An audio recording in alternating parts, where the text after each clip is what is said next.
The latch clicked softly as Ivy Brennan slipped the bolt into place, sealing the modiste shop from the dawn-grey street outside. Her fingers trembled as she turned toward the corner where the old woman sat, spine curved against the brick wall, eyes distant and unfocused beneath a tangle of white hair. 3 weeks now. 3 weeks of arriving before sunrise. 3 weeks of smuggling bread and warm broth past the other shopkeepers who muttered about that creature ruining their respectable lane. 3 weeks of fear coiling in Ivy's stomach each time Mr. Dalton, the shop's owner, made his weekly inspection. "Come," Ivy whispered, extending her hand toward the woman who never spoke, never asked, never even acknowledged the world around her. "Just for a little while before anyone sees." The woman's fingers were cold when they found Ivy's palm. She stood with the mechanical stiffness of someone whose body had forgotten comfort, and Ivy guided her through the shop's narrow back entrance, into the workroom where morning light barely penetrated. Ivy had hidden a small kettle behind the fabric bolts. She'd stolen moments between customers yesterday to prepare the broth, ladling it into a jar she could reheat quickly over the single candle she kept burning in the storage room. It wasn't much. It was never enough. But the woman's hollow cheeks had begun to fill just slightly, and that felt like something Ivy could not abandon. "Here." Ivy pressed the warm cup into the woman's hands, guiding them upward when the old fingers forgot their purpose. "Drink slowly." The woman's eyes flickered toward Ivy's face, just for a heartbeat, and something passed between them that Ivy could not name. Gratitude, perhaps, or recognition of a kindness the world had long since stopped offering. The church bells struck 5. Ivy had 30 minutes before the lane would wake, before Mrs. Colburn from the stationery shop would peer through her curtains with suspicious eyes, before young Timothy from the bakery would start his deliveries and notice the old woman was no longer slumped outside. Ivy worked quickly, helping the woman eat a piece of bread, wiping the crumbs from her weathered chin with the same gentle care she used with her son when he was small and learning to feed himself. The comparison made her chest tighten. Liam was 8 now, old enough to understand why his mother left their rented room before dawn, old enough to worry when she came home with shadows beneath her eyes. "I don't know who you are," Ivy murmured as she cleaned the cup and tucked it back into its hiding place. "I don't know why you came here, but I can't let you starve." The woman said nothing. She never did. Ivy guided her back toward the door, her heart hammering as she checked the street. Empty still. She helped the woman settle back into her corner, arranging her threadbare shawl as best she could. "I'll see you tomorrow," Ivy whispered, though she knew no answer would come. She retreated inside, her hands shaking as she lit the lamps and began arranging the ribbon display Mr. Dalton insisted be impeccable at all times. The fear never left her. Every customer who entered could be the one who reported her.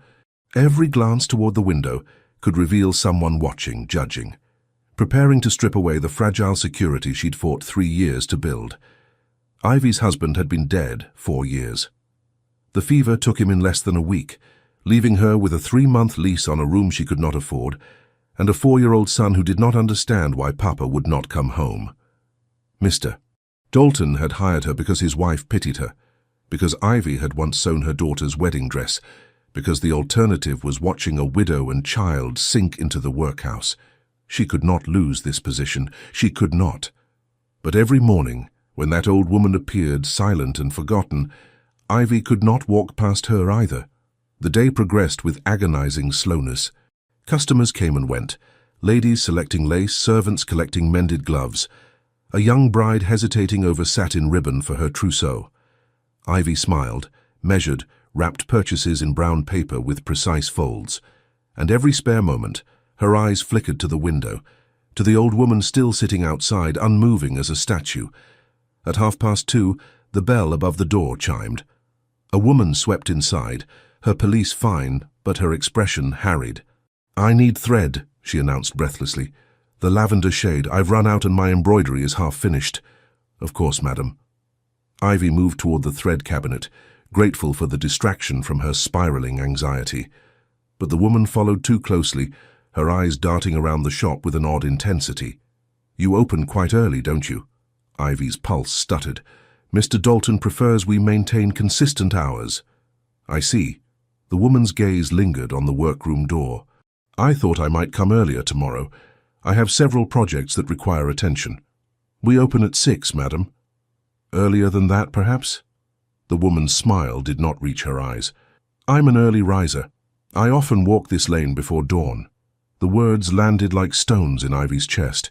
She forced her hands to remain steady as she wrapped the thread, forced her voice to remain calm. "I'm afraid Mr. Dalton does not permit entry before 6. The woman paid and left, her steps quick and purposeful. Ivy's hands clenched around the counter edge, her breath coming shallow and fast. She'd been seen. She was certain of it. The rest of the afternoon crawled past. Ivy locked the shop at precisely 6 as required, and walked the 15 minutes to her lodging, with her shoulders tight and her mind racing through every possible disaster. Mr. Dalton would dismiss her. She would lose the room. She and Liam would have nowhere to go. But when she arrived home, Liam was waiting with his lopsided smile and a drawing he'd made of a horse, and Ivy pushed her fear into a corner of her mind where it could not touch him. "Mama, can we have stew tonight?" "Yes, love." She kissed his forehead, breathing in the scent of soap and little boy sweetness. "We can." That night, she barely slept, and when dawn came, she rose in the darkness and walked back to the shop, her heart a drumbeat of dread and determination. The old woman was already there, waiting. Ivy unlocked the door, glancing up and down the street. Empty, silent. She reached for the woman's hand. "Stop!" The voice cracked through the morning air like a whip. Ivy spun, her heart slamming against her ribs. A man stood 10 paces away, his greatcoat billowing behind him, his face carved from fury and something darker. He strode forward with the kind of authority that made the cobblestones themselves seem to yield beneath his boots.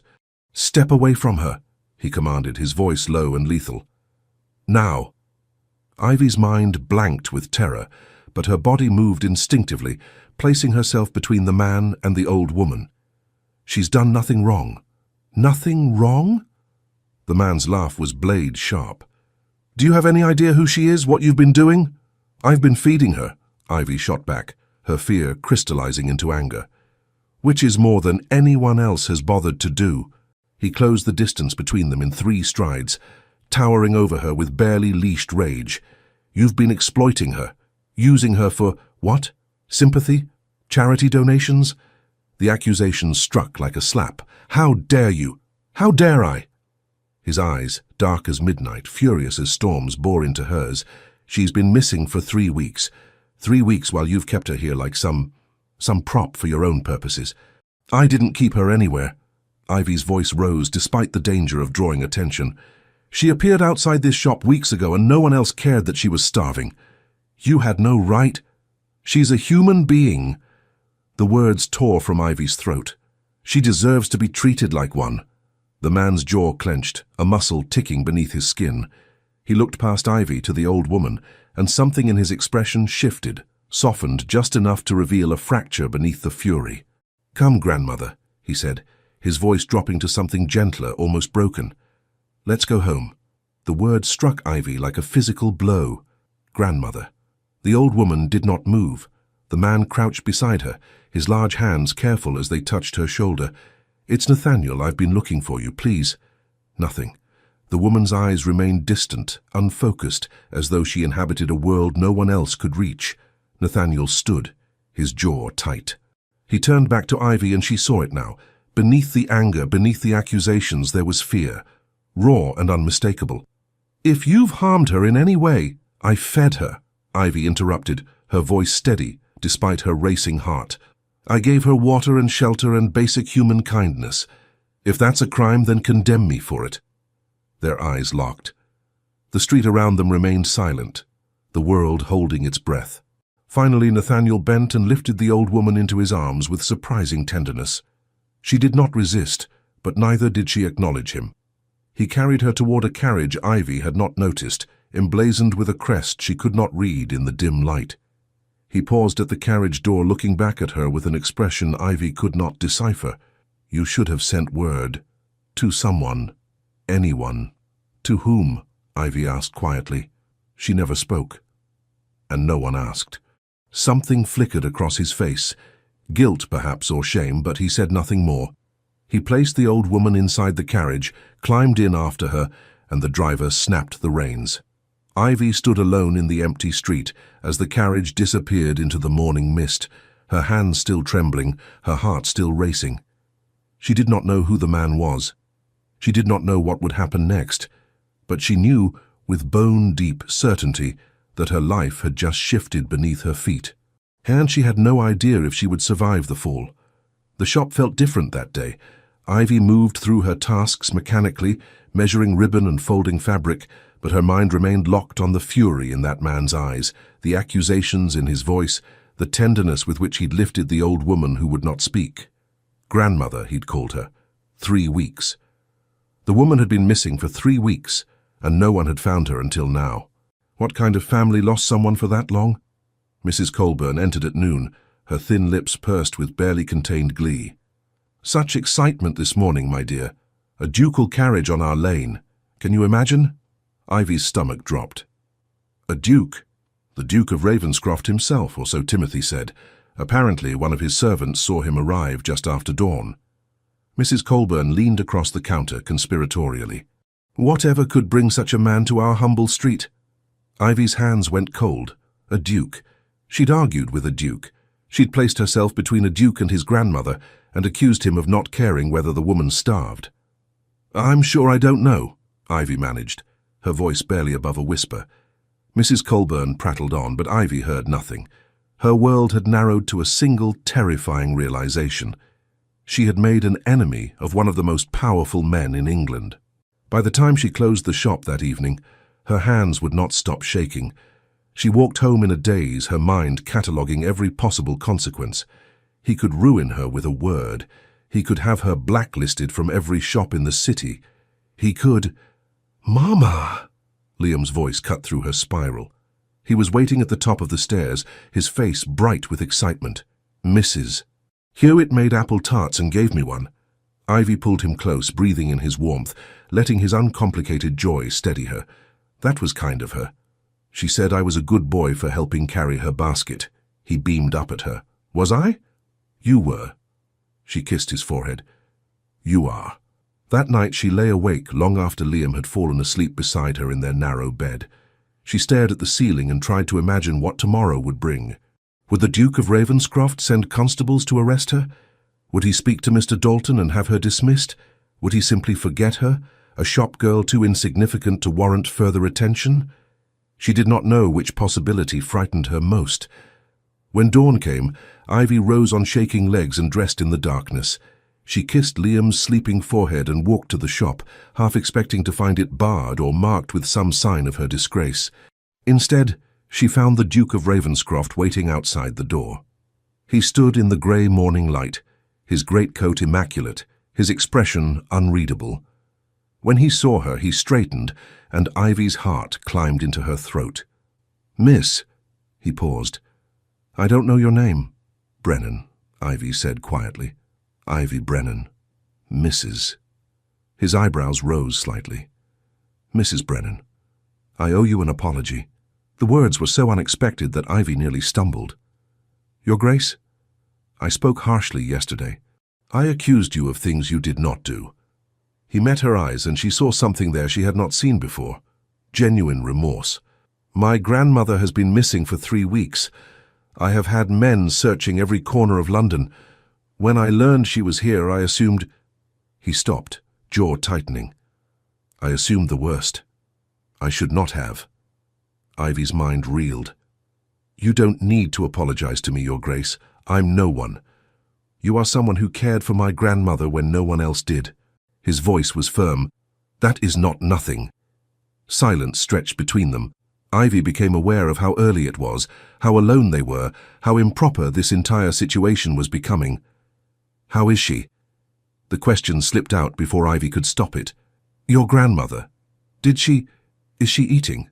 The Duke's expression darkened. No. The single word carried the weight of helplessness and desperation. Since I brought her home, she has refused every meal. She will not eat, will not drink, will barely move from her bed. He looked away toward the horizon where dawn was beginning to break. I have physicians attending her. They can find nothing physically wrong. But she is fading, Mrs. Brennan, and I do not know how to stop it. Something in Ivy's chest cracked at the raw honesty in his voice. This was not a duke speaking. This was a man watching someone he loved slip away.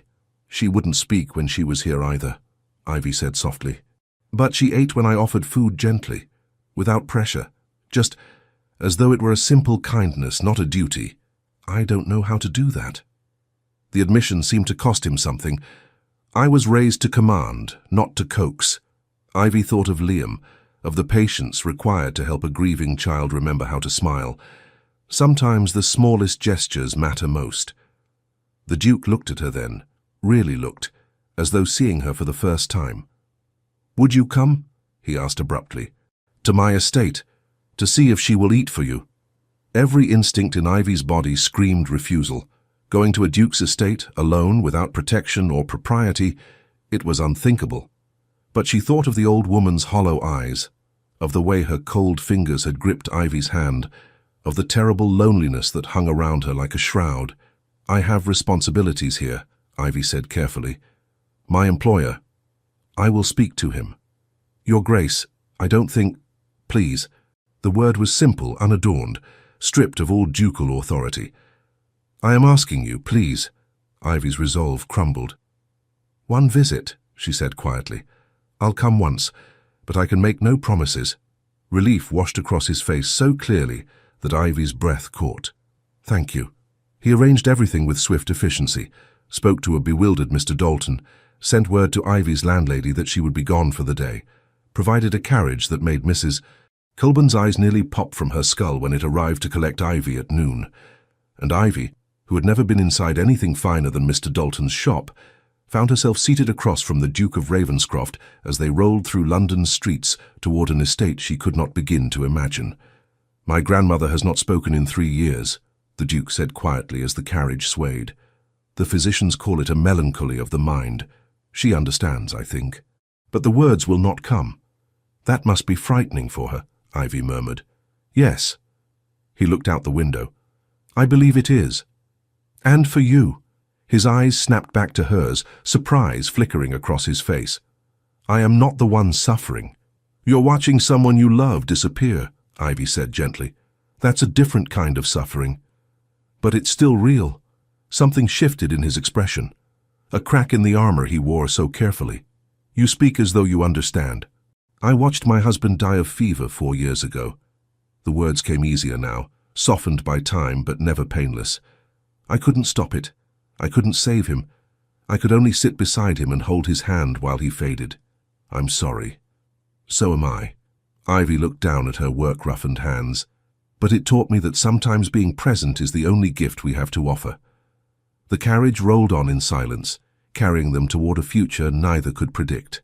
Ravenscroft Manor rose from the countryside like something out of a dream, all golden stone and towering windows, gardens manicured with mathematical precision, a fountain in the circular drive that probably cost more than Ivy would earn in a lifetime. She felt small stepping from the carriage, smaller still when a butler appeared and bowed as though she were someone important, rather than a shop girl in a borrowed pelisse. "This way, Mrs. Brennan," the Duke said, guiding her through doors that opened into a foyer 3 times the size of her entire lodging. Ivy forced herself to breathe. This was temporary. She was here for the old woman, nothing more. They climbed a sweeping staircase, walked down a corridor lined with portraits of stern-faced ancestors, and stopped before a door guarded by a worried-looking maid. "How is she, Marjorie?" the Duke asked. "The same, Your Grace. Won't eat, won't speak, barely opens her eyes." The Duke's jaw tightened.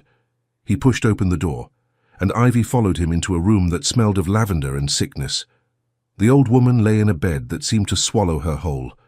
Her eyes were closed, her breathing shallow, her hands limp atop the coverlet. "Grandmother," the Duke said softly. "I've brought someone to see you." No response.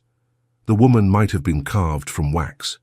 Ivy moved forward slowly, her heart aching at how much more fragile the woman looked here, in this grand bed than she had sitting outside the shop. "Hello," Ivy said quietly. "It's me. From the shop.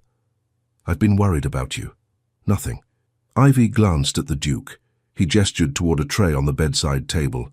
Untouched broth, untouched bread, untouched tea. Ivy picked up the bowl of broth and sat carefully on the edge of the bed.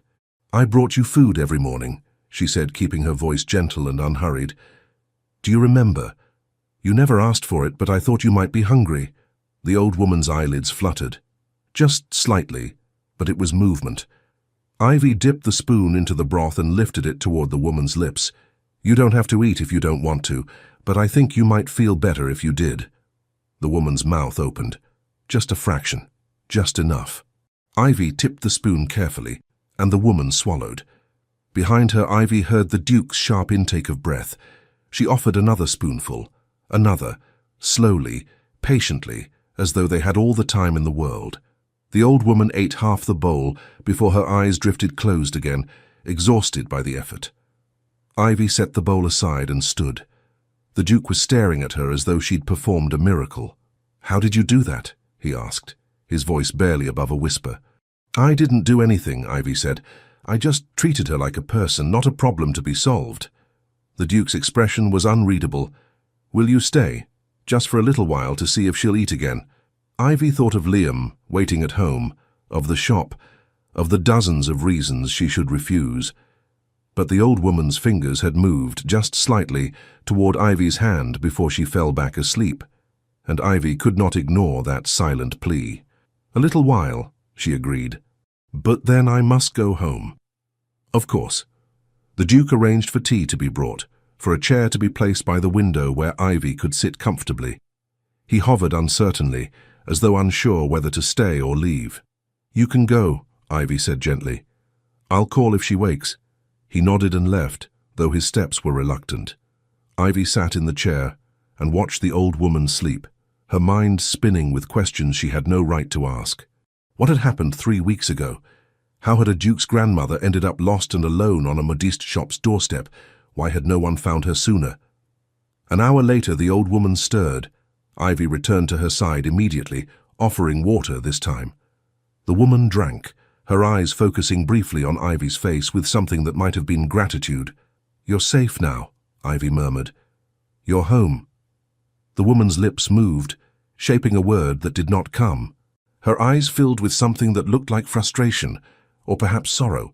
"It's all right," Ivy soothed. "You don't have to speak. I'm here."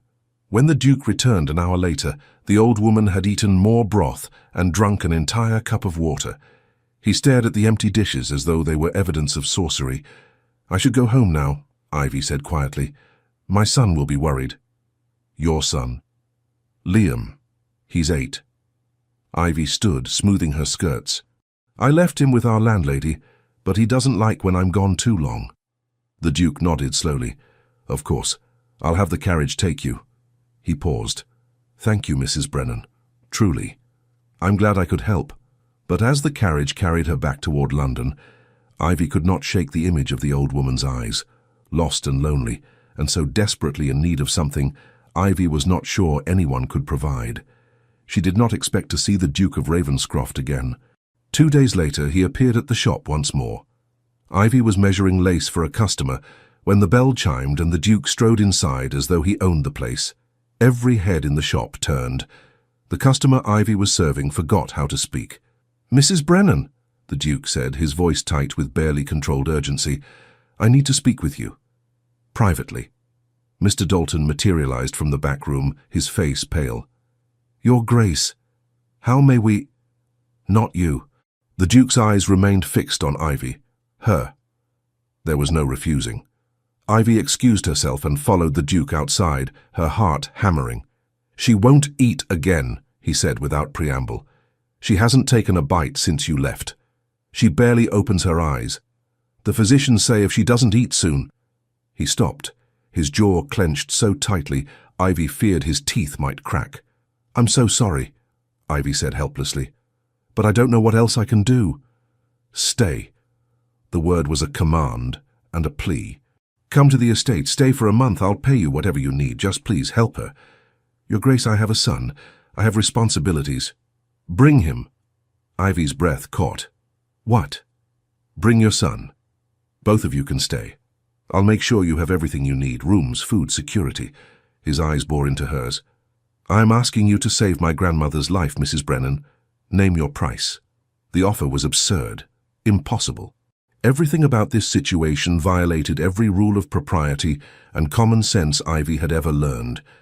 But the desperation in his voice was real, and the memory of the old woman's hollow eyes haunted her. "I don't want money," Ivy said slowly. "I want security, a position, something permanent, so I don't have to fear losing everything if I leave the shop." "Done?" The Duke's answer was immediate. "You'll be my grandmother's companion. A permanent position with lodging and salary for as long as you wish it. And my son. He'll have a place, education if you want it, safety." The Duke's voice softened. "I swear to you, Mrs. Brennan, I will see you both cared for." Ivy thought of the cramped room where she and Liam slept, of the constant fear that one mistake would leave them homeless, of the old woman who had no one else. "All right," she whispered. "We'll come." Relief crashed across the Duke's face so powerfully that Ivy almost reached out to steady him. "Thank you," he said hoarsely. "Thank you." He arranged everything within hours, spoke to Mr. Dalton, paid Ivy's rent through the end of the year in case she wished to return, sent a carriage to collect her and Liam and their few belongings before sunset. Liam's eyes were enormous as he climbed into the carriage. "Mama, is this real?" "I think so, love." Ivy pulled him close, her own heart racing with equal parts hope and terror. "I think so." They arrived at Ravenscroft Manor as darkness fell. Servants appeared to carry their bags, all 2 of them, and the Duke himself met them at the door. His eyes fell on Liam, who shrank against Ivy's side. "You must be Liam." Liam nodded mutely. "I'm glad you're here." The Duke crouched down, meeting Liam at eye level. "Your mother is helping someone very important to me. That makes you important too."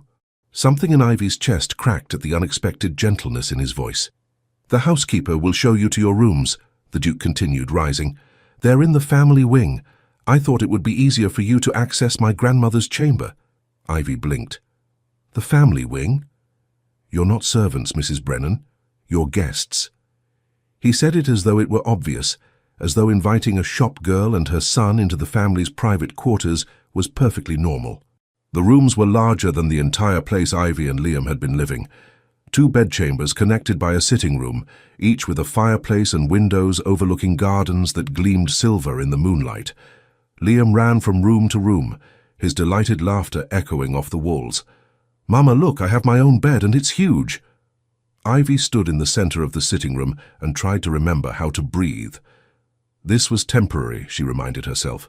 This would end. She could not allow herself to believe otherwise. But when she tucked Liam into his enormous bed that night, and he looked up at her with trust shining in his eyes, she felt the first whisper of hope that perhaps, somehow, they might finally be safe. The next morning, Ivy woke before dawn from habit and went to the old woman's room. The Duke was already there, sitting in the chair Ivy had occupied 2 days ago, his head bowed as though in prayer. "Your Grace?" Ivy said softly. He looked up, his face haggard with exhaustion. "She won't wake. I've tried," his voice broke. "I don't know what else to do." Ivy moved to the bedside and took the old woman's hand. It was cold, the pulse beneath her skin fluttering like a trapped bird. "Talk to her," Ivy said quietly. "Tell her you're here. Tell her she matters." "She knows." "Does she?" Ivy met his eyes. "When was the last time you told her?" The Duke's face shuttered. "I don't. That's not how we—" "Then learn." Ivy's voice was firm. "Because I think she needs to hear it." She left him alone with his grandmother and went to wake Liam, her heart aching for the man who commanded so much, but understood so little about the language of love. When she returned an hour later with breakfast, the old woman's eyes were open. She was eating from a bowl the Duke held, his hands shaking slightly, his voice a low murmur Ivy could not quite hear. He looked up when Ivy entered, and the gratitude in his eyes stole her breath. "Thank you," he mouthed. Ivy nodded, her throat too tight for words. And in that moment, standing in a Duke's manor with her threadbare shawl and her rough hands and her impossible situation, Ivy realized that her life had just changed in ways she could never undo. She did not yet know if that change would save her or destroy her, but there was no going back. The days fell into a rhythm that felt both surreal and strangely natural. Ivy woke with the dawn, checked on the old woman, whom the Duke had finally introduced as Dowager Duchess Catherine, and coaxed her to eat breakfast. Slowly, carefully, with the same patience Ivy had learned as a mother. Catherine never spoke, but her eyes began to track Ivy's movements, and sometimes her lips would curve into something that might have been a smile. Liam, for his part, adapted with the resilience of childhood. He explored the gardens with wide-eyed wonder, made friends with the kitchen cat, and peppered Ivy with endless questions about the big house and the serious man. The serious man, the Duke, watched them both with an intensity that made Ivy's skin prickle. He was present far more than she'd expected for a man of his station. He ate breakfast with his grandmother each morning, sat with her in the afternoons, read to her in the evenings, even though she never responded. And he watched Ivy. Not unkindly, but with a focus that suggested he was trying to solve a puzzle he did not understand. "She trusts you," he said one afternoon when Catherine had fallen asleep after eating an entire bowl of soup, a victory Ivy had celebrated silently. "I don't understand why." "I'm not frightening," Ivy said simply. "Neither am I." Ivy looked at him, at the hard line of his jaw, the command in his posture, the way servants moved around him like water around stone. "You're a duke, Your Grace. Everything about you is meant to command respect. That's not the same as trust." He frowned. "I don't know how to be anything else. You could try being her grandson." Ivy gentled her voice. "Not her guardian, not her protector, just her family." Something vulnerable flickered across his face. "I don't remember how." The admission hung between them, raw and unguarded. Ivy's heart ached with understanding. "She doesn't need you to be perfect," she said softly. "She just needs you to be present." He was silent for a long moment. Then, "Will you teach me?" The question caught Ivy off guard. "Teach you?" "How to be present, how to speak to her the way you do." He met her eyes. "Please." It was the second time he had said please to her. The second time he had stripped away his authority and asked simply, as a man who needed help. Ivy nodded. "All right." Over the following days she showed him, small things, how to hold Catherine's hand without gripping too tightly, how to offer food without demanding she eat, how to sit in silence without filling it with nervous chatter. The Duke, Nathaniel, as he'd quietly asked Ivy to call him when they were alone with Catherine, was a surprisingly quick study. His hands, used to holding ledgers and signing orders, learned gentleness. His voice, accustomed to commands, learned softness. And Catherine began to respond, not with words, but with the way her eyes followed Nathaniel around the room, the way her fingers tightened around his when he held her hand, the way she leaned into him just slightly when he sat beside her bed. "She's coming back," Nathaniel said one evening, wonder threading through his voice. "Just a little. But she's coming back." "She never left," Ivy corrected gently. "She was just lost. And now you're helping her find her way home." He looked at Ivy then with an expression that made her breath catch. Gratitude mixed with something deeper, something she did not dare name. "I don't know how to thank you." "You don't need to." Ivy stood, suddenly aware of how small the room felt, how close they were standing. "I should check on Liam." She fled before he could respond, her heart racing with feelings she had no right to entertain. But the next morning, when she arrived at Catherine's room, she found Nathaniel already there, and Liam with him. Her son was sitting on the edge of Catherine's bed, chattering away about the garden cat, while Nathaniel held a breakfast tray, and Catherine's eyes sparkled with something that looked like joy. "Mama!" Liam beamed. "The Duke said I could help feed the Duchess. Is that all right?" Ivy's throat tightened. "If His Grace says it's all right, then yes."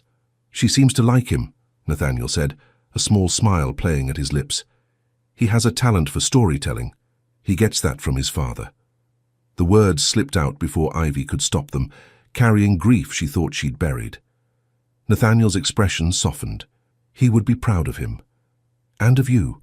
The kindness in his voice nearly undid her.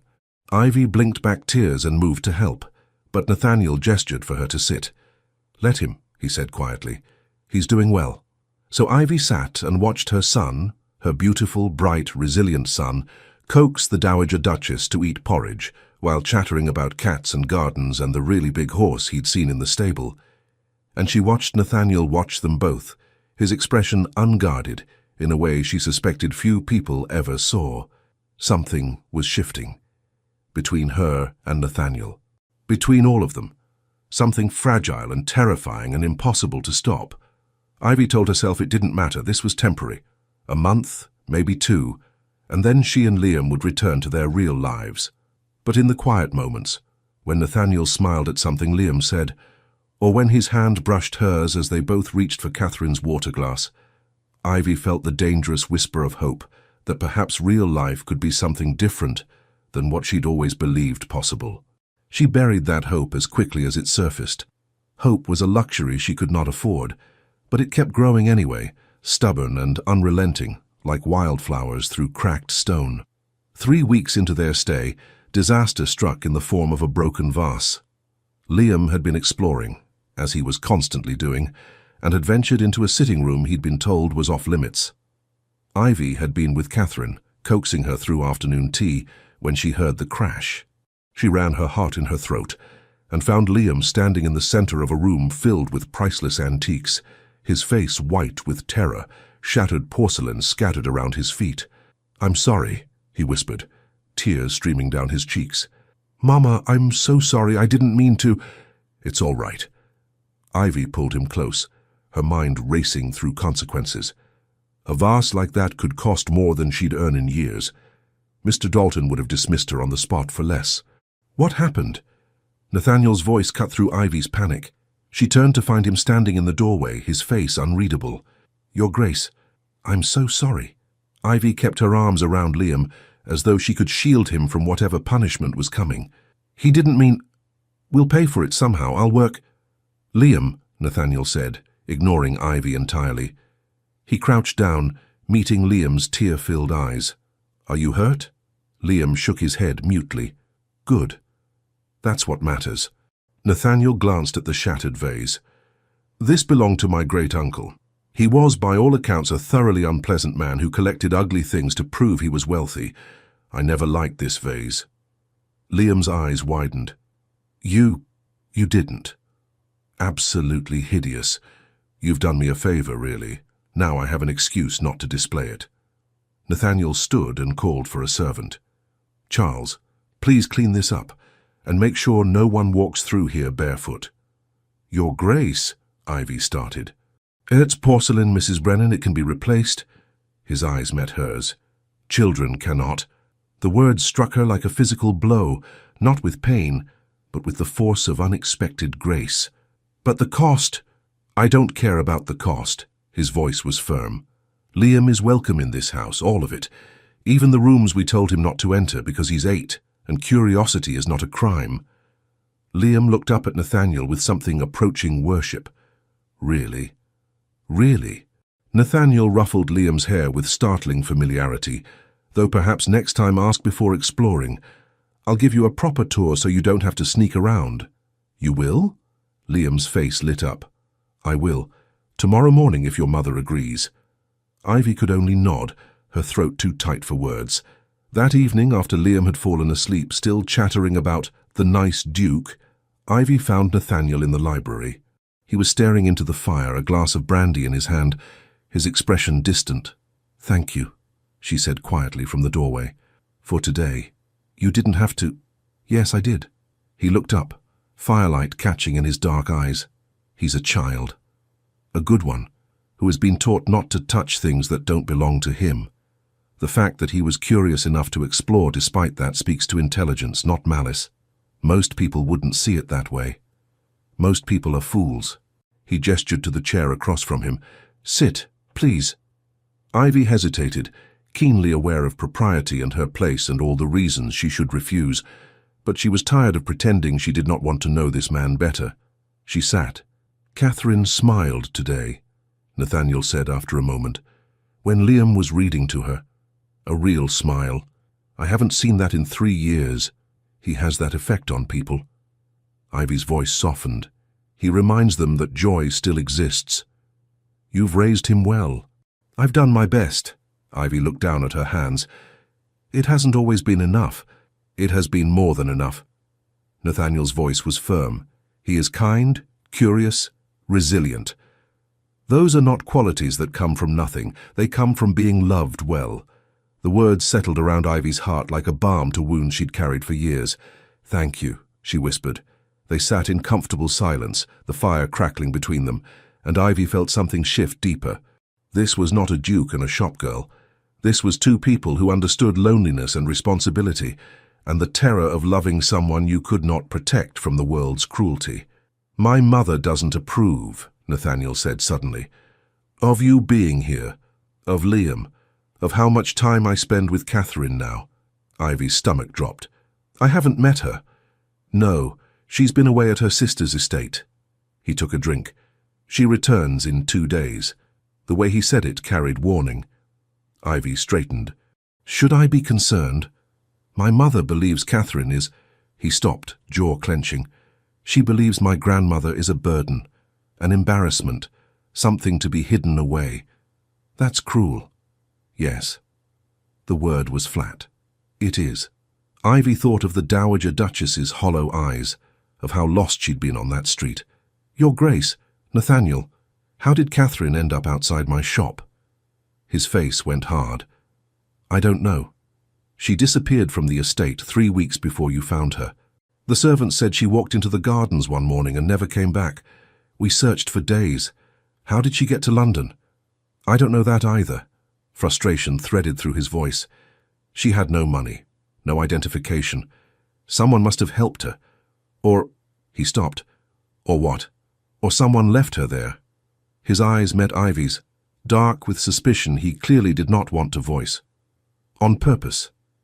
The implications hung heavy between them. Ivy's mind raced through possibilities, each more disturbing than the last. "You think someone in your household—" "I don't know what to think." Nathaniel set down his glass with careful precision. "But I intend to find out." 2 days later, the Duchess of Ravenscroft returned. Ivy was reading to Catherine when the woman swept into the room, like a storm given human form. She was beautiful in the way sharp things are beautiful, cold and cutting and impossible to touch without drawing blood. "So," the Duchess said, her eyes raking over Ivy with open disdain, "this is the shopgirl you've installed in the family wing." Ivy stood quickly, dropping into a curtsy. "Your Grace." "Don't." The Duchess's voice cracked like a whip. "Don't pretend this is anything other than what it is. Mother." Nathaniel appeared in the doorway, his voice carefully controlled. "You're back early." "I heard the most interesting rumors, darling." The Duchess smiled without warmth. "That you'd brought a woman and her child to live here, that you'd been spending all your time attending to that woman instead of managing the estate. I simply had to see for myself. Mrs. Brennan is caring for grandmother." "How charitable of her." The Duchess moved closer to Catherine's bed, looking down at the old woman with undisguised contempt. "And has the old woman started speaking yet? Or is she still playing her little games?" "She's not playing games," Ivy said before she could stop herself. "She's suffering from a condition." "Oh, the shop girl has medical expertise now?" The Duchess's laugh was blade sharp. "How versatile." "That's enough." Nathaniel's voice dropped into something dangerous. "You will not speak to Mrs. Brennan that way. I will speak however I please in my own home." The Duchess turned her cold gaze on Ivy. "How you've done well for yourself, haven't you? Found a way to secure a position by exploiting an old woman's illness and a lonely man's guilt. I've done no such thing. Haven't you?" The Duchess stepped closer. "Tell me, Mrs. Brennan, how much is my son paying you to play nursemaid? Enough to make it worth enduring his grandmother's unpleasantness?" "I don't find her unpleasant." Ivy's voice shook with fury. "I find her lonely and frightened and deserving of basic human dignity, which is more than you seem capable of providing." The slap came so fast, Ivy barely saw it. Pain exploded across her cheek, and she staggered back, her hand flying to her face. "Mother." Nathaniel crossed the room in 2 strides, his face white with rage. "Get out! Don't you dare speak to me that way. Get out!" Each word was carved from ice. "Now!" The Duchess drew herself up, fury and shock warring on her face. "You would choose this woman over your own mother?" "I would choose basic human decency over cruelty, yes." Nathaniel positioned himself between his mother and Ivy. "Leave." The Duchess's face twisted with rage. She swept from the room, her exit punctuated by a slammed door that rattled the walls. Nathaniel turned to Ivy immediately. "Let me see." "I'm fine." "You're not fine." "She struck you." His hands hovered near Ivy's face, careful not to touch without permission. "May I?" Ivy nodded mutely. His fingers were gentle as they tilted her chin, examining the red mark already blooming across her cheek. "I'm sorry," he said quietly. "She had no right." "It's not your fault. She's my mother. Her behavior is my responsibility." His jaw clenched. "I should have warned you. Should have protected you." "You did protect me." Ivy met his eyes. "You chose me over her." Something passed between them then, a recognition of what that choice meant, of the line Nathaniel had just crossed and could not uncross. Behind them, Catherine made a sound. They both turned. The Dowager Duchess was sitting up, actually sitting up, and her eyes were fixed on Ivy's injured cheek. Her face was twisted with distress, and her hand reached out, trembling, toward Ivy. "Oh, Catherine." Ivy moved to her immediately, taking her hand. "I'm all right. It's just a little mark." Catherine's lips moved, shaping words that would not come. Tears spilled down her weathered cheeks. "She's trying to speak," Nathaniel said hoarsely. "For the first time in 3 years, she's trying—" But Catherine's frustration was too great. She pulled Ivy's hand to her own cheek, then pointed at Ivy's, then at the door where the younger Duchess had exited. The message was clear. She had seen. She understood. And she was trying, desperately, to say something. "I know," Ivy soothed, sitting on the bed and gathering Catherine's hands in hers. "I know you want to help, but you don't have to speak to tell me you care. I can see it." Catherine's tears fell harder. She pressed Ivy's hand to her heart, then to her own lips, as though trying to transfer the words she could not say. Nathaniel watched with something like awe on his face. "She's protecting you." "Yes." Ivy's own tears threatened. "She is." And in that moment, with a duke's grandmother clinging to her hands and a duke standing guard beside them both, Ivy realized that she had somehow become part of something she'd never expected. A family. But families, she knew, could be destroyed as easily as they were built. And the woman who had just struck her was not finished. The Duchess did not leave the estate. Instead, she established herself like an invading army, commandeering the drawing room, summoning servants with increasingly imperious demands, and making her displeasure known to everyone within earshot. Ivy heard the whispers from the maids. "Duchess says the widow is taking advantage. Duchess says she'll be dismissed within the week. Duchess says the boy broke 3 vases, not 1, and cost a fortune." Liam, sensitive to tension in ways children often are, became quiet. He stopped exploring, stopped asking questions, stayed close to Ivy's side as though afraid to be noticed. "Don't let her silence you," Ivy told him one evening as she tucked him into bed. "You've done nothing wrong. The servants say the mean lady wants us gone." Ivy's heart cracked. "The mean lady doesn't make the rules." "But what if she makes the nice duke send us away?" "He won't." Ivy smoothed Liam's hair back, praying she was telling the truth. "He promised we'd be safe here." But promises, she knew, were fragile things, especially when tested by people with power. Nathaniel was gone more often now, called away to manage estate business his mother insisted he'd been neglecting. When he was present, he was tense, the ease that had begun to develop between him and Ivy replaced by careful formality. Only with Catherine did he let his guard down. He sat with her every evening, reading aloud or simply holding her hand, his voice soft with affection. "He was always like this," one of the older servants told Ivy one afternoon. "When he was a boy, his mother wanted him strong, wanted him commanding, but the Dowager Duchess, she let him be gentle, let him be curious and kind. The Duchess never forgave her for it." "Why not?" Ivy asked. "Because gentleness looks like weakness to people who only understand cruelty." The words haunted Ivy. She watched Nathaniel navigate his mother's demands, watched him bend and compromise and slowly lose the softness he'd been rediscovering.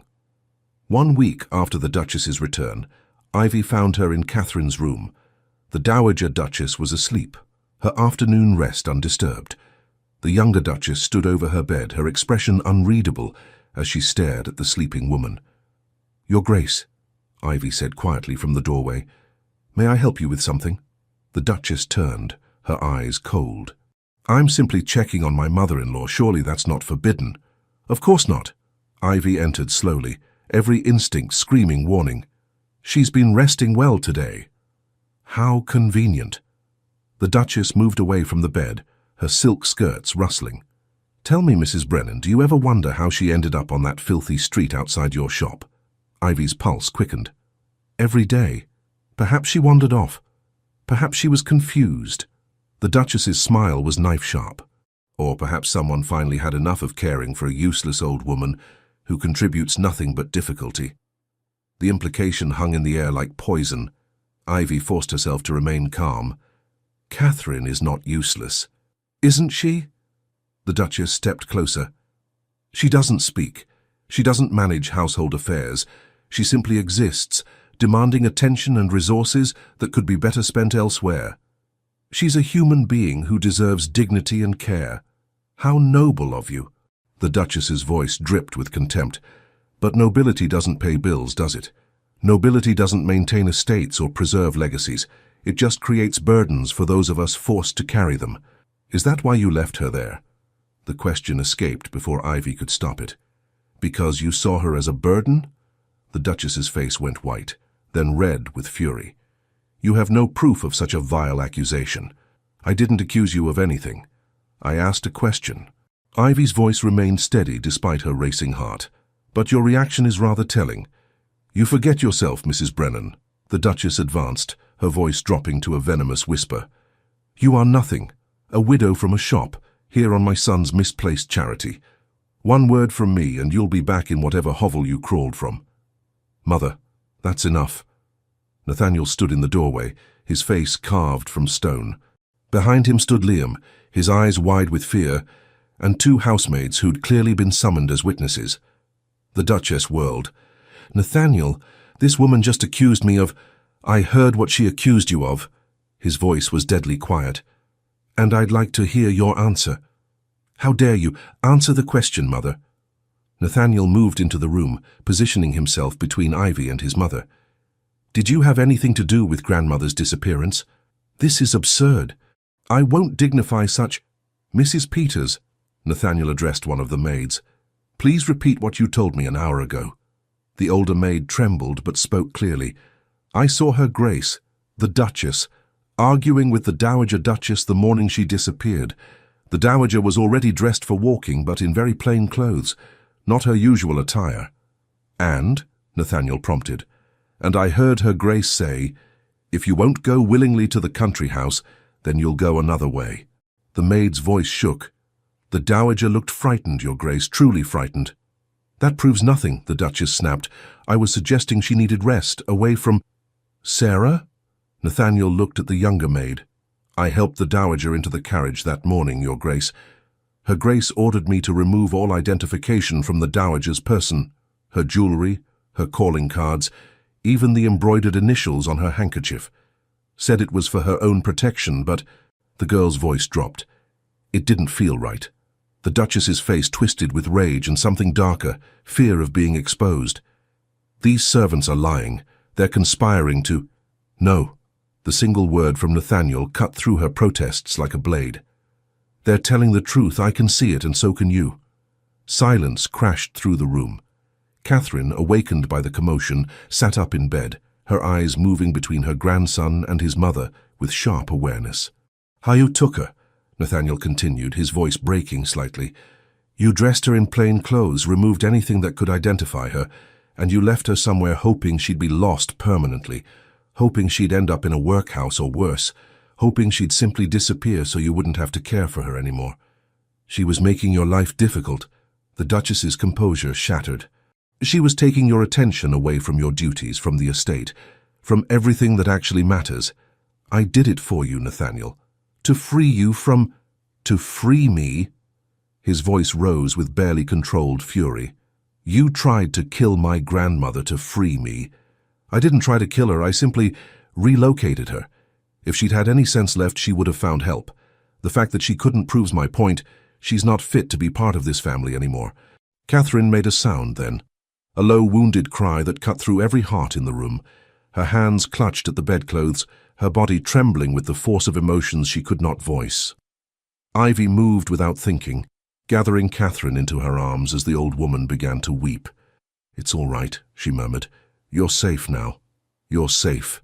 "Get away from her," the Duchess hissed at Ivy. "This is your fault. You've turned my son against me with your common manipulation." "Enough!" Nathaniel's shout echoed off the walls. Liam whimpered and pressed against the doorframe. "You will pack your things and leave this estate within the hour. You are no longer welcome here. I am your mother. You are a woman who abandoned a helpless elderly person to die alone and afraid." His voice shook. "You are not fit to be called mother. Not to me. Not to anyone. You'll regret this." The Duchess's face contorted with vicious rage. "When society learns you've chosen a shopgirl and a dying old woman over your own family, then let them learn." Nathaniel's voice rang with finality. "Let all of London know that I would rather be alone than share a home with someone capable of such cruelty." The Duchess stared at him for a long moment, disbelief and fury warring on her face. Then she swept from the room, her exit marked by a door slam that rattled the windows. In the silence that followed, Catherine's weeping continued, soft, broken sounds that spoke of years of fear and pain finally being released. Nathaniel dropped into the chair beside the bed, his face buried in his hands. His shoulders shook with suppressed emotion. Ivy looked at Liam, still frozen in the doorway. "Sweetheart, why don't you go with Sarah to the kitchen? I think Cook was making honey cakes today." Liam nodded mutely, and the young maid led him away gently. Ivy continued to hold Catherine, rocking her slightly as she'd once rocked Liam through nightmares. Gradually, the old woman's sobs quieted. Her fingers found Ivy's hand and gripped with surprising strength. "I'm so sorry, grandmother." Nathaniel's voice was raw. "I should have known, should have protected you." Catherine released one of Ivy's hands and reached for Nathaniel. He took it immediately, his large fingers gentle around her frail ones. "She's gone now," he continued. "I promise you, she will never hurt you again." Catherine's lips moved, struggling to form words. Her frustration was palpable, her need to speak overwhelming. "You don't have to say anything," Ivy said softly. "We understand." But Catherine shook her head violently. Her lips continued moving, her throat working. And then, so quietly, Ivy almost missed it. "Stay." The word was barely a whisper, cracked from years of disuse. But it was unmistakably a word. Nathaniel's head snapped up, his eyes wide with shock. "Grandmother?" Catherine's gaze fixed on Ivy. "Stay," she repeated, slightly stronger. Her hand tightened around Ivy's. "Please." Tears streamed down Ivy's face. "I'm not going anywhere," she promised. "I'm right here." Catherine's attention shifted to Nathaniel. Her lips trembled as she fought for more words. "Good boy." Nathaniel made a sound halfway between a laugh and a sob. He pressed his grandmother's hand to his forehead. "I love you," he said brokenly. "I should have told you every day." "Love you." Catherine's voice was growing steadier with each word, as though a dam had broken and speech was flooding back. "Both." Her eyes moved between Nathaniel and Ivy, her meaning clear. The air in the room felt charged with something Ivy could not name. She was suddenly acutely aware of Nathaniel's proximity, of his grandmother's hand linking them together, of the profound shift that had just occurred. "I should let you both rest," Ivy said quietly, trying to extract her hand. Catherine held firm. "No, stay. Grandmother needs you here," Nathaniel added, his eyes meeting Ivy's with an intensity that stole her breath. "We both do." The words hung between them, layered with meaning neither was ready to acknowledge aloud. Ivy stayed. The following days brought chaos of a different kind. The Duchess's departure sent shockwaves through the household, and though the servants were clearly relieved, they also worried about the scandal that would inevitably follow. Nathaniel spent long hours in his study, managing the estate business his mother claimed he'd been neglecting. But every morning and evening he sat with Catherine, talking to her in the gentle way Ivy had taught him. And Catherine, miraculous Catherine, was speaking more each day. Short sentences at first, then longer ones. Her voice was rusty, her words sometimes tangled, but they were coming back. "You saved her," Nathaniel told Ivy one evening. They were sitting in Catherine's room while the old woman dozed. "Not just by feeding her, by treating her like she mattered. She does matter." Ivy looked at the sleeping woman with profound affection. "She always did. My mother made me believe—" He stopped, jaw clenching. "She made me believe that strength meant hardness, that caring too much was weakness. And now? Now I think she was wrong about everything." He looked at Ivy, his dark eyes reflecting firelight. "You've taught me more about strength in these weeks than she did in 35 years. Ivy's breath caught. "I haven't taught you anything, I've just been myself." "Exactly." His voice softened. "You've shown me what it looks like to be yourself without apology, to care without shame, to fight for what matters even when it costs you. It hasn't cost me anything. You've given me security, safety. It cost you the mark on your cheek from my mother's hand." His expression darkened. "It cost you every time the servants whisper or every time you worry about whether you belong here." Ivy looked away. He was right. The whispers had grown since the Duchess's departure. Not cruel, but uncertain. The staff didn't know what to make of a widowed shopgirl living in the family wing, dining with the Duke, caring for his grandmother as though she were family. "Do I belong here?" The question slipped out before Ivy could stop it. "Really? Do you want to?" Nathaniel's answer was immediate and intense. "Because if you do, then yes. Unequivocally, yes." "It's not that simple?" "Why not?" He leaned forward. "Why does it have to be complicated? You belong where you're wanted. And you are wanted here, by my grandmother, by the staff who've seen how you care for her, by—" He stopped. "By?" Ivy prompted, her heart hammering. "By me." The words were quiet, but firm. "You're wanted here by me, Ivy." The use of her given name, the raw honesty in his voice, the way he was looking at her, it was too much, too dangerous. "You're grateful," Ivy said, forcing steadiness into her voice. "Because I helped Catherine. But that's not the same as—" "Don't," he cut her off gently. "Don't diminish this. Don't make it smaller than it is." "What is it then?" Ivy's voice trembled. "What are you saying?" He was silent for a long moment. Then, "I'm saying that somewhere between watching you feed my grandmother and listening to you talk to your son and seeing you stand up to my mother without flinching, I started to care about you, as more than someone I hired, as more than a companion for Catherine." "Nathaniel, I'm saying that when I think about the future now, you're in it. You and Liam, not as guests, not as employees, as family." The word struck Ivy's chest like a blow. Family. The thing she'd been afraid to hope for. The thing that seemed impossible. "I'm a widow with a child," she said desperately. "I worked in a shop. I have no connections, no dowry, no—" "I don't care." His voice was fierce. "None of that matters to me. It matters to the world. Then the world can go to hell." He reached for her hand, stopped himself before touching her. "I'm not asking you to decide anything right now. I'm just asking you to stop telling yourself you don't belong here. Because you do, Ivy. In every way that matters." Catherine stirred then, her eyes opening. She looked at them both and a small smile curved her lips. "Stubborn," she said, her voice still rough but clear. "Both stubborn." Nathaniel laughed, the tension breaking. "She's right. She usually is," Ivy said softly. Catherine's smile widened.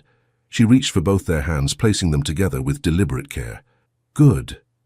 Together." Ivy's face flamed. "Catherine." "Hush." The old woman's eyes sparkled with something like mischief. "I'm old. Earned right to meddle." Nathaniel's hand was warm around Ivy's. His thumb brushed across her knuckles in a gesture so tender it made her chest ache. "You have earned that right," he agreed, his eyes never leaving Ivy's face. "Though I'm not sure we need the meddling." "Speak for yourself," Ivy muttered, but she didn't pull her hand away. Catherine's satisfied expression suggested she knew exactly what she'd accomplished. The next 2 weeks passed in a blur of gradual transformation. Catherine continued to improve, speaking more each day, even venturing out of bed to sit in the garden with Ivy and Liam. Her voice was still weak, her words sometimes tangled, but her presence was increasingly vibrant. Liam adored her. He read to her every afternoon, his young voice earnest as he stumbled through adventure stories. Catherine listened with rapt attention, occasionally interjecting comments that made Liam glow with pride. And Nathaniel was everywhere. He taught Liam to ride, the two of them spending hours in the paddock while Ivy watched from the fence, her heart full to bursting. He ate breakfast with them every morning, dinner every evening. He asked Ivy's opinion on estate matters, listened when she spoke, remembered small details she mentioned in passing. He was courting her, Ivy realized one morning, slowly, carefully, without pressure. He was showing her what life could be like if she chose to stay. And God help her, she was beginning to believe it was possible, but the world outside Ravenscroft Manor had not forgotten them. Rumours spread about the Duke's mother leaving in disgrace, about the mysterious widow living in his home, about the elderly Dowager Duchess who'd been found after weeks missing. Society began to take notice, and society, Ivy knew, could destroy as easily as it elevated. The reckoning came on a Tuesday afternoon. A carriage arrived bearing the Duke's aunt and 2 of her friends, society matrons with influence and opinions. They demanded entrance, were shown to the drawing room, and summoned Nathaniel with imperious authority. Ivy was in the garden with Catherine and Liam when the housekeeper found her. "His Grace requests your presence in the drawing room, Mrs. Brennan." Ivy's stomach dropped. "Why?" The housekeeper's expression was sympathetic. "The ladies wish to speak with you about your position here." Catherine's hand tightened on Ivy's arm. "No," she said firmly. "Don't let them. It's all right." Ivy squeezed her hand. "I'll be fine." But as she walked toward the drawing room, her heart hammered with dread. This was it, the moment where her impossible situation would be exposed and dismantled by people with power to do so. Nathaniel met her in the hallway outside. "You don't have to do this," he said urgently. "I can send them away. That will only make things worse." Ivy straightened her shoulders. "I've done nothing wrong. I have nothing to hide." "I know that. But they—" He stopped, frustration clear on his face. "They won't see it that way." "Then I'll help them see it." Ivy's voice was steadier than she felt. "Trust me." Something flickered in his eyes. Respect, perhaps, or admiration. "Always," he said quietly. They entered together. 3 women sat in stiff-backed chairs, their faces arranged in identical expressions of disapproving curiosity. The aunt, Lady Ashworth, spoke first. "So this is the young woman causing such scandal." Ivy curtsied, keeping her expression neutral. "Lady Ashworth, how may I help you?" "You may explain yourself." Lady Ashworth's voice was cold. "My sister writes that you've bewitched my nephew, that you've turned him against his own mother through manipulation and schemes." "That's not true." Ivy kept her voice calm. "I've done nothing but care for the Dowager Duchess. That's why I was brought here. And yet you've installed yourself and your child in the family wing. You dine with His Grace as though you were an equal. You've somehow convinced my mother to speak after years of silence." Lady Ashworth leaned forward. "That seems rather convenient, doesn't it?" "Aunt Eleanor," Nathaniel said warningly, "you're speaking of someone who saved grandmother's life, or someone who saw an opportunity and exploited it brilliantly." One of the other women spoke up. "Come now, Your Grace. Surely you see how this looks. A pretty widow, a sympathetic child, a vulnerable elderly woman. It's a perfect recipe for entrapment." Ivy's hands clenched at her sides. "I have entrapped no one." "Haven't you?" Lady Ashworth stood, moving closer with predatory grace. "Tell me, Mrs. Brennan, what were your circumstances before you came here?" "I worked in a modiste shop. I supported my son as best I could. And now you live in luxury, with a duke at your beck and call. Quite an improvement." "I didn't ask for any of this," Ivy said, her voice rising despite her attempts at control. "His Grace asked me to help his grandmother. That's all. And you expect us to believe you have no designs on securing a more permanent position? The third woman's laugh was cruel. You may have charmed Nathaniel, but we are not so easily fooled. Enough. Nathaniel's voice cracked through the room like thunder. You will not speak to Mrs. Brennan this way in my home. We're trying to protect you, Lady Ashworth insisted, from a woman who clearly sees you as a prize to be won. The only woman who saw me as a prize to be won was my mother. Nathaniel's voice was cold, and we all know how that ended. Your mother was trying to preserve your position, your legacy. My mother tried to abandon her own mother-in-law to die alone on the streets. The words fell like stones. And I will not stand here and listen to you defend her actions or attack someone who has shown more compassion and integrity than anyone in this family. Silence crashed through the room. The three women stared at Nathaniel with varying expressions of shock and disapproval. You would stake your reputation on this woman? Lady Ashworth asked finally. Yes. Nathaniel moved to stand beside Ivy, his presence solid and unwavering. Without hesitation. Then you're a fool. Lady Ashworth gathered her skirts. When this all falls apart, and it will, don't expect the family to help you pick up the pieces. I won't need your help. His voice was firm. I have everything I need right here. The women left in a flurry of offended dignity. The door closed behind them, and Ivy sagged against the nearest chair, her legs suddenly unable to hold her. I'm so sorry, she whispered. You just alienated your entire family because of me. No. Nathaniel crouched in front of her, taking her hands in his. I alienated them because they were wrong, because they were cruel, because they couldn't see what I see when I look at you. And what do you see? Ivy's voice broke on the question. Strength, kindness. A woman who feeds strangers because she can't bear to see them suffer. A mother who fights for her son's future. Someone who looks at a silent old woman and sees not a burden, but a person worthy of love. His hands tightened around hers. I see the woman I want beside me, not as a convenience, not as a scandal, as my partner, my equal, my choice. Tears spilled down Ivy's cheeks. Nathaniel, I'm not. If you tell me one more time that you're not enough, I'm going to be very cross. His voice gentled. You are more than enough, Ivy. You always have been. Society will destroy you for choosing me. Then let it try. He raised one hand to cup her cheek, his thumb brushing away her tears. I spent 35 years letting other people dictate what I should want, who I should be, what mattered. I'm done with that. For the first time in my life, I'm choosing what I want. And I want you. What if it's too much? Ivy whispered. What if the scandal hurts Liam? Then we'll protect him. Together. Nathaniel's eyes were steady. I can't promise the world will be kind, but I can promise I will fight for you, for him, for us, every single day. The door burst open. Catherine stood there leaning heavily on her cane, with Liam hovering anxiously beside her. Finally, Catherine said, her voice stronger than Ivy had ever heard it. Thought I'd have to hit you both with this stick. Nathaniel laughed, the sound bright with surprised joy. Grandmother, you shouldn't be walking. Nonsense. Catherine moved forward with determination. Not missing this.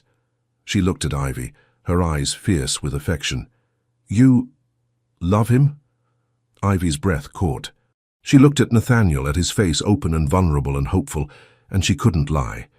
Yes, she whispered. God help me, yes. And you? Catherine turned to Nathaniel. Love her. With everything I am, he said without hesitation. Then what are you waiting for? Catherine's smile was triumphant. Ask her properly. Nathaniel's eyes widened. Grandmother, I don't think... I'm dying, boy. Don't have time for your propriety. Catherine's voice softened. I want to see you happy, both of you. You're not dying, Nathaniel protested. We're all dying, some faster than others. Catherine moved closer, placing one hand on Nathaniel's shoulder and one on Ivy's. I was lost. You both found me, found each other. Her eyes glistened with tears. Don't waste this. Life's too short. Nathaniel looked at Ivy, and in his eyes she saw everything she'd been afraid to hope for. Love, partnership, home. Ivy Brennan, he said quietly, as though they were alone, as though Catherine and Liam weren't watching with rapt attention. Will you marry me? Will you let me be your husband and Liam's father, and spend every day proving that you made the right choice? The world narrowed to his face, to the question hanging between them, to the future stretching out like an open road. Every rational part of Ivy's mind screamed warnings. This was too fast, too impossible, too dangerous. But her heart, her stubborn, hopeful, exhausted heart, knew the truth. Yes, she said, the word carrying 4 years of grief and fear and desperate hope. Yes. Nathaniel pulled her into his arms, holding her as though she were something precious, something he'd been searching for his entire life. Catherine made a satisfied sound. Good. Now, let's have some cake. Liam's confused voice broke through the moment. Are you going to be my papa now? Nathaniel released Ivy and turned to Liam, crouching to meet him at eye level. I'd like to be, if you'll have me. Liam studied him seriously. Will you teach me more about horses? Every day. And can I still read to the Duchess? Absolutely. Okay then. Liam's face split into a grin. You can be my papa. Nathaniel's eyes closed briefly, emotion playing across his face. When he opened them, he pulled Liam into an embrace that made Ivy's heart crack open completely. This was real. This was happening. This was hers. The wedding took place 6 weeks later in the estate's private chapel, a small affair with only the servants, a handful of close friends who didn't care about scandal, and Catherine sitting in the front row with tears streaming down her face. Society was scandalized, of course. The Ton whispered and gossiped and predicted disaster. Lady Ashworth refused to attend, and several other family members sent their regrets with thinly veiled disapproval. Ivy didn't care. She stood beside Nathaniel in a simple cream dress, Liam standing proud beside them as a witness, and spoke vows that felt more sacred than any society's approval. I promise to see you, she said quietly. Always. Not as a title or a position, but as the man who learned to be gentle, who fought for his grandmother, who chose love over propriety. I promise to choose you, Nathaniel replied, his voice thick with emotion, every day in every way until my last breath. When he kissed her, the small congregation erupted in applause. Catherine's voice rose above the rest. Finally! The celebration was modest. Dinner in the family dining room, dancing in the library where Nathaniel had first asked Ivy to stay, toasts that made Ivy laugh and cry in equal measure.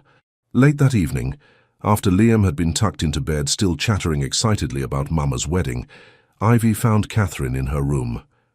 Come in, child, the old woman said. Her speech had continued to improve, though she still paused between words sometimes. Sit with me. Ivy sat on the edge of the bed, taking Catherine's hand. Thank you, she said simply, for everything. You saved me. Catherine's grip tightened.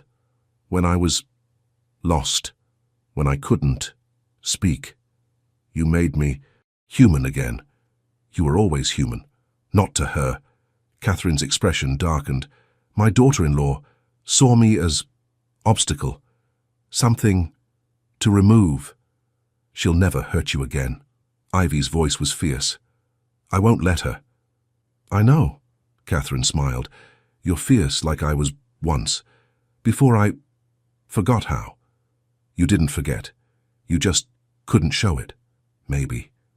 Catherine's eyes drifted toward the window where moonlight painted the garden silver. I was frightened for so long, trapped inside my own mind, screaming where no one I could hear. I'm so sorry. Ivy's throat tightened. Don't be. You heard me. Catherine looked back at her, even when I couldn't speak. You heard what I needed, what I was trying to say. Because I've been lost too, Ivy admitted quietly. After my husband died, I felt like I was screaming in silence, working, surviving, caring for Liam, but never really living, just existing. And now? Now I feel alive again, Ivy's smile was watery. Terrified, but alive. Good. Catherine patted her hand. Alive means you can still feel, still hope, still love. Her eyes twinkled. Still make great-grandchildren for me to spoil. Ivy's face flamed. Catherine, I'm old, earned, right to say what I want. She laughed, the sound still rusty but genuine. Besides, Liam needs siblings. He's too serious. For an only child. He gets that from me. And he'll learn. Joy from you too. From all of us. Catherine's expression sobered. You've given me back my family. My grandson knows how to love now. Knows what matters. Because of you. He always knew. He just needed permission to show it. Then you gave him that permission. That's a gift. Greater than any title or fortune. Catherine yawned, exhaustion creeping across her face. I'm tired now, but happy. So, very happy. Ivy tucked the blankets around her, pressing a kiss to her forehead. Rest well. You too. Tell my grandson to be gentle with you, but not too gentle. Catherine's smile was wicked. You're stronger than you look. Ivy left laughing, her heart full. Nathaniel was waiting in the hallway, leaning against the wall with his cravat loosened and his hair disheveled. Is she settled? Yes, and full of inappropriate advice. His laugh was warm. She does enjoy meddling now that she has her voice back. I don't mind. Ivy moved closer, suddenly shy despite the ring on her finger. Nathaniel? Yes? I'm scared. The admission came out in a whisper. Of failing you, of not being enough for this life, of... He silenced her with a kiss, gentle and thorough and full of promise. When he pulled back, his eyes were fierce. You are enough, you will always be enough. His hands framed her face. And when you're scared, you tell me. We face it together. That's what partners do. Together, Ivy repeated, testing the word. It felt like hope, like home. Together, he confirmed. He led her to their chamber now, not his alone, and closed the door gently behind them. The fire burned low, casting warm shadows across the room. We don't have to, Nathaniel started. I want to, Ivy interrupted. I'm nervous, but I want this. I want you. His smile was tender. Then we have all the time in the world, and in the quiet of that room, with patience and care and whispered words of love, they began the next chapter of their story. Epilogue. 1 year later, Ivy stood in the garden watching Liam race across the lawn, with his new sister toddling after him as fast as her chubby legs could carry her. Catherine sat nearby in her favorite chair, calling encouragement and laughing when Liam swooped back to scoop up little Margaret before she could tumble. So they're going to exhaust themselves, Nathaniel said, wrapping his arms around Ivy from behind. They're going to exhaust her, Ivy corrected, leaning into his warmth. Liam has endless energy. He's happy. They both are. Nathaniel's voice was soft with contentment. So am I. Ivy turned in his arms, studying the face she'd come to know as well as her own. The lines of tension that had marked him a year ago were gone, replaced by laugh lines, and the ease of a man who'd finally learned to be himself. I never imagined this, she admitted. When I was feeding your grandmother outside that shop, terrified of being caught, I never imagined it would lead here. To happiness? To home? Ivy's throat tightened. I've spent so long just surviving, I forgot what it felt like to actually live. And now? Now I remember. She smiled. Every day, Catherine's voice carried across the garden. Liam, bring Margaret as before she eats out that flower. Nathaniel laughed and released Ivy to rescue their daughter from her botanical exploration. Ivy watched him swing Margaret into the air, her delighted giggles floating back on the breeze. Catherine caught Ivy's eye and patted the chair beside her. Ivy settled into it, taking the old woman's hand. Thank you, Catherine said, her voice still soft but clear now. For saving all of us. I didn't save anyone, I just fed a woman who was hungry. You fed my soul, my grandson's heart, your own future. Catherine squeezed her hand. Sometimes the simplest acts of kindness change everything. I was so afraid, Ivy confessed, every day in the beginning. Afraid of being discovered, of losing my job, of not being enough for this world. And now? Ivy looked at her husband playing with their children, at the estate that had become her sanctuary, at the woman who'd become the grandmother she'd never had. Now I know that being enough isn't about titles or money or society's approval. It's about showing up, caring when it's difficult, choosing love even when it's scary. She smiled. You taught me that. We taught each other. Catherine's eyes glistened. I was lost. You found me. I helped you. Find yourself. That's what a family does, Liam's voice interrupted. Mama, Papa says we can have cake before dinner if you agree. Papa is getting bold with his bribes, Ivy called back.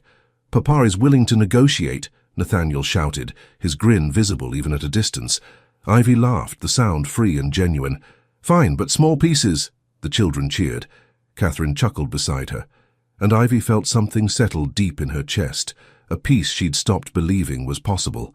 She had started by secretly feeding an old woman outside her shop, terrified of consequences, certain she was risking everything for nothing. She had ended with everything she'd never known to hope for. Stay, Catherine said softly, echoing that first word she'd spoken a year ago. Always stay.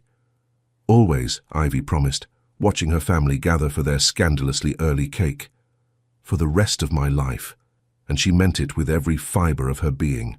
The end. You're the reason I write these stories, to remind you that kindness, even when it's terrifying, even when it costs you, is never wasted. That the smallest acts of compassion can change everything. That you deserve to be chosen, seen and loved, exactly as you are. If this story touched your heart, I'd love to hear your thoughts in the comments below. Hit that like button, subscribe to the channel, and ring the bell so you never miss another story of love, courage, and second chances. Until next time, remember, you are worthy of your own happy ending. Thank you for being here.